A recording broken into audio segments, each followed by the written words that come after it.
I'm DJ Premier and I present to you So What's Up. Okay, computer. Run it back.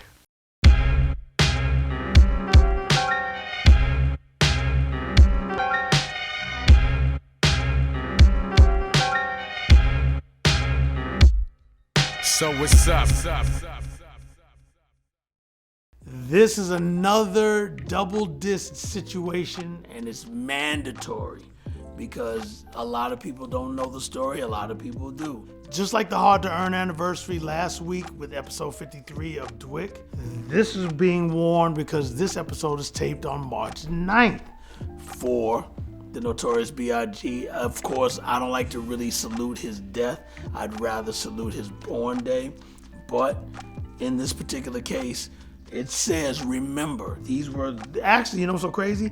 This was the Born Again promo shirts from Bad Boy, which, you know, I was on that too. Shout to Red and Meth when we did Rap Phenomenon. And shout to Tracy Lee, another dope lyricist who the vocals from Biggie originally came from his record, Keep Your Heads High, Keep Your Hands High. We took them and weaved them in to make it into Rap Phenomenon. So big to Tracy Lee. Shout to the Math Hoffa episode where they gave him his flowers for being a dope MC. Tracy Lee, man, much love. So this one is another double disc. I will explain why. The 10 Crack Commandments. Okay, there's a lot that goes with this. We gotta rewind back. Goes back to J. Rue the Damager from the Gangstar Foundation. Now, this disc I'm about to show you is the original disc of how this beat started. We gotta go shout out Angie Martinez, formerly of Hot 97 FM. When Angie had just started over at Hot 97, she was the new queen of the whole town. Flex was already big as a DJ doing his thing. Enough was doing his thing. But when it came to the female DJ or, you know, radio jocks, Angie Martinez was running the show big time. Angie was so hot. She still is hot. But during that time of her new come up, everybody that's anybody were doing promos that sounded like records, including us. J. Rue was so hot during that era of hip hop that he was also running Hot 97 just as well amongst Wu-Tang Clan and so many others, including Big. But here's the catch. This beat from the 10 Crack Commandments was created for Angie Martinez because she did a show called The Hot 5 at 9. Now, if you listen to the record, well, first let's show you the disc. What does that say? J. Rue, Hot 5 at 9. You understand? This is the original 10 Crack Commandments. Now, explaining this to you is really simple. There's a 5 and there's a 9. It came on at 9 o'clock and they played the Hot 5 records at 9 o'clock. If you listen to the scratches, the first one before the beat drop says 1, 2, 3, 4, 5, 6, 7, 8, 9. It don't say it's the 10 Crack Commandments, nothing. It just says boop, boop, boom. And then when the beat drops, I'm only scratching to 5 because I'm being creative as a DJ. I'm scratching only to 5. I won't go further than that. 1, 2, 3, 4, 5. 1, 2, 3, 3, 4, 5. But 1 to 2 to 3, 4, 5. And then it says 1, 2, 3, 4, 5, 6, 7, 8, 9. And then J. Rue says, It's the Caliente, Cinco a la Nueve on Hot 97 with Angie Martinez, who says these 5 jams are the most bumpin' you do. So call up and request something, then listen at 9 and see which 5 is bumpin'. That's where this came from, okay? Now let's go back to how it became this, okay?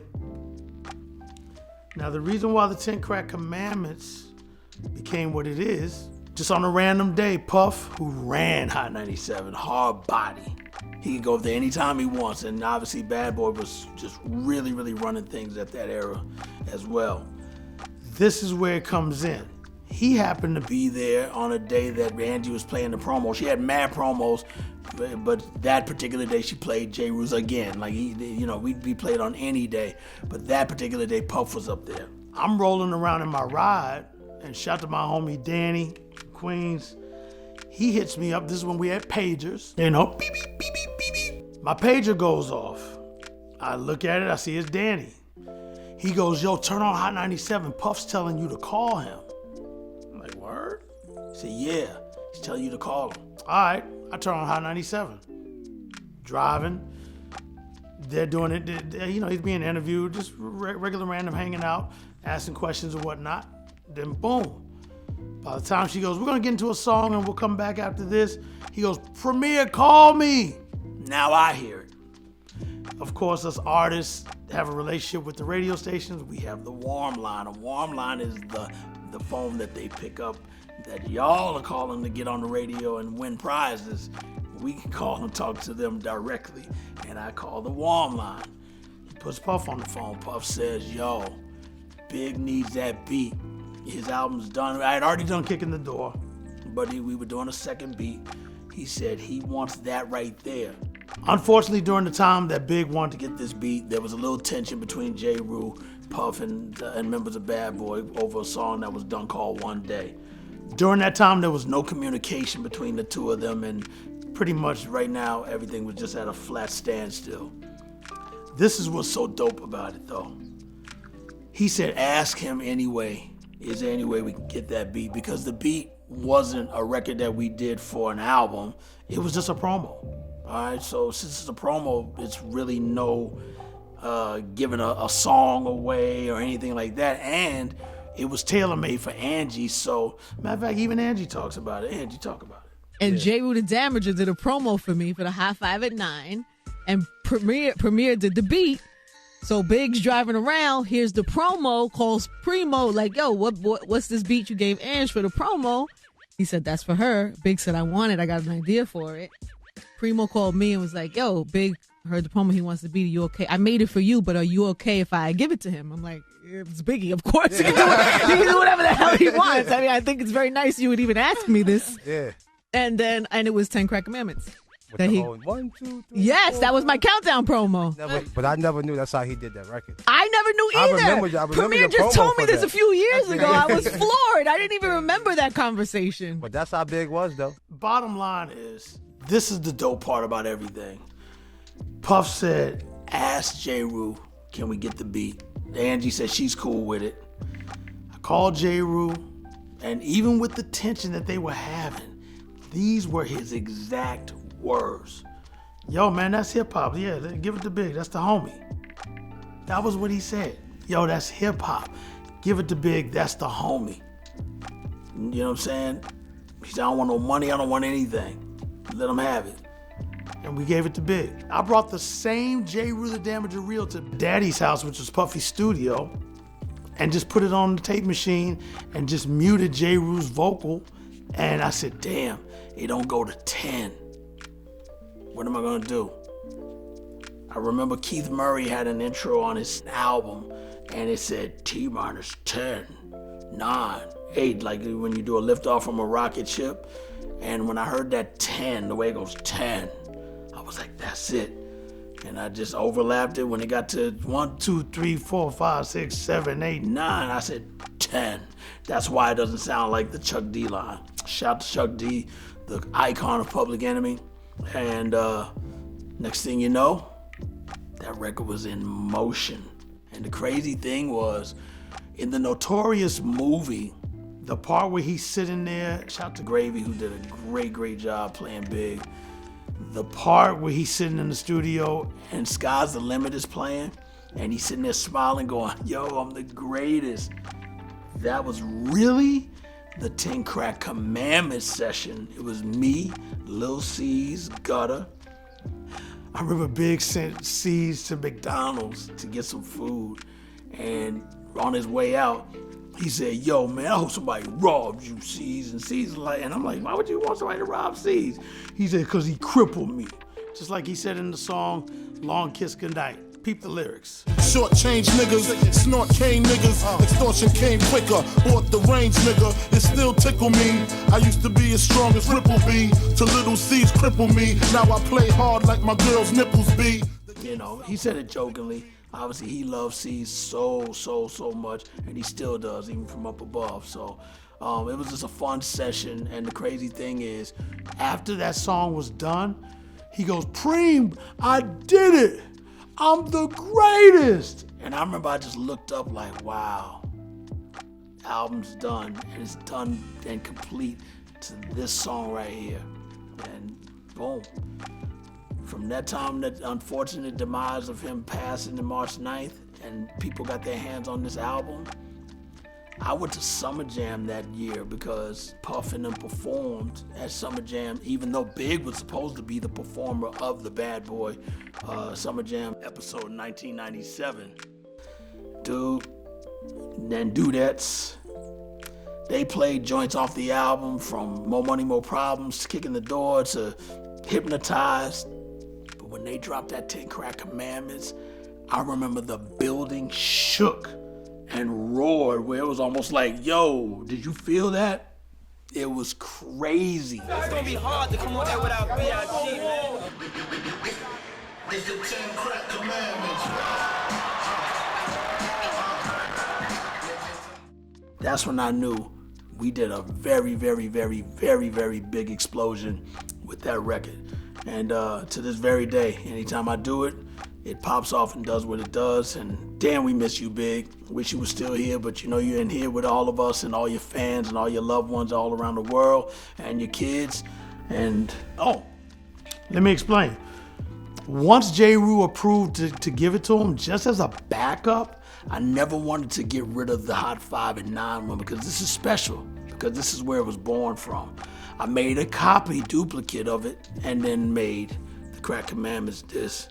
And you even see, it says copy right there on the side. It says copy. So with that, that's the reason why it's a duplicate of the Hot 5 and 9. And again, shout to Angie Martinez for giving us the green light. Shout to J. Rue the Damager for giving us the green light. And shout to Biggie for knowing that this was going to be a banger. You know what I'm saying? It could have stayed as just a promo, which still was a big factor and a big impact on how this beat was put together. But it turned into a bigger thing when it came into the Life After Death LP. And we're so proud of this and love it to this very day for life. You can't ever stop loving something that hits you in the heart like that. So what's contained on these discs obviously is all the sounds that you hear when the record is completely done and put out to the world. And they're so small, but they contain that much data right here. And then they are translated on a sampler called the Akai S950 sampler. Then the sounds are triggered with a drum machine called the Akai MPC-60. I was using the MPC-60 and the MPC-62.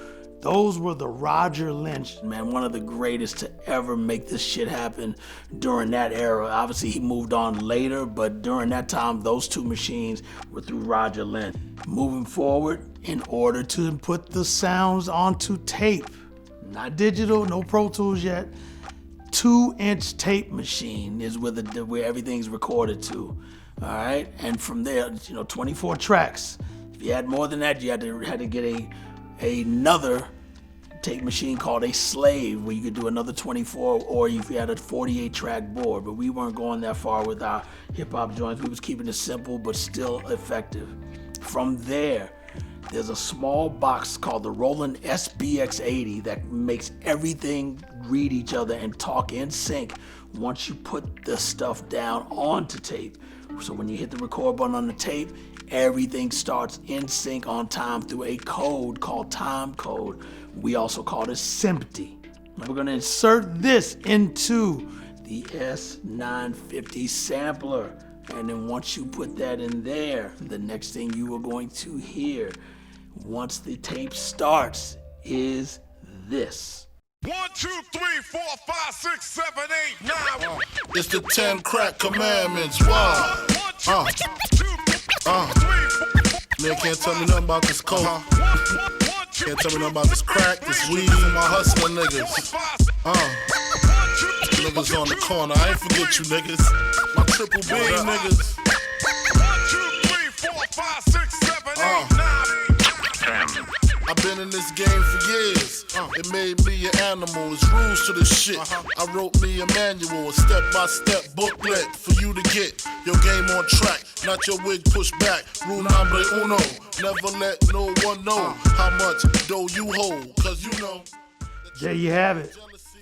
Oh, matter of fact, I never got my plaque.